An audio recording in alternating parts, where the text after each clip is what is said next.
ನಮಸ್ಕಾರ. ವಿಕೆ ಡಿಜಿಟಲ್ ನ್ಯೂಸ್ಗೆ ಸ್ವಾಗತ. ಮದ್ದೂರಿನಲ್ಲಿ ಮುಸ್ಲಿಮರಿಂದಲೇ ಗಲಭೆಯಾಗಿದೆ ಎಂದು ಚೆಲುವರಾಯಸ್ವಾಮಿ ತಿಳಿಸಿದ್ದಾರೆ. ಮಂಡ್ಯ ಜಿಲ್ಲೆಯ ಮದ್ದೂರಿನಲ್ಲಿ ಗಣಪತಿ ವಿಸರ್ಜನೆ ವೇಳೆ ನಡೆದ ಗಲಾಟೆ ಮುಸ್ಲಿಮರಿಂದಲೇ ಆಗಿದೆ.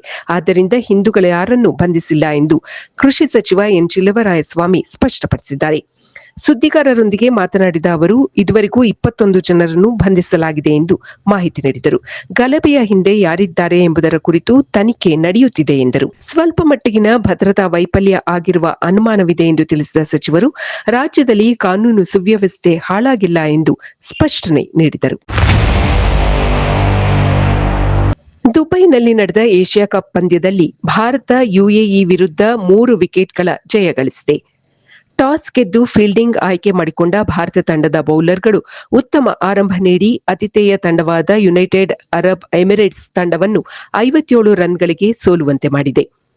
ಯುಎಇ ತಂಡವು 13.1 ಓವರ್ನಲ್ಲಿ 57 ರನ್ಗಳಿಗೆ ಸೋಲನ್ನು ಅನುಭವಿಸಿತು. ಅತ್ಯಂತ ಕಡಿಮೆ ರನ್ ಟಾರ್ಗೆಟ್ ಬೆನ್ನಟ್ಟಿದ ಭಾರತ ಕೇವಲ 4.3 ಓವರ್ಗಳಲ್ಲಿಯೇ 1 ವಿಕೆಟ್ ನಷ್ಟಕ್ಕೆ 60 ರನ್ ಗಳಿಸಿ ಜಯ ಸಾಧಿಸಿತು. 9 ವಿಕೆಟ್ಗಳ ಗೆಲುವನ್ನು ತನ್ನದಾಗಿಸಿಕೊಂಡಿತು.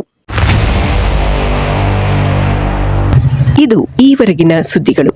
ಮತ್ತಷ್ಟು ಸುದ್ದಿಗಳಿಗಾಗಿ ನೋಡ್ತಾ ಇರಿ ವಿಕೆ ಡಿಜಿಟಲ್ ನ್ಯೂಸ್. ವೀಕ್ಷಕರೇ, ವಿಕೆ ಡಿಜಿಟಲ್ ನ್ಯೂಸ್ ಯೂಟ್ಯೂಬ್ ಚಾನೆಲ್ ಅನ್ನು ಲೈಕ್ ಮಾಡಿ, ಸಬ್ಸ್ಕ್ರೈಬ್ ಮಾಡಿ ಮತ್ತು ಹೆಚ್ಚಿನ ಜನರಿಗೆ ಶೇರ್ ಮಾಡಿ.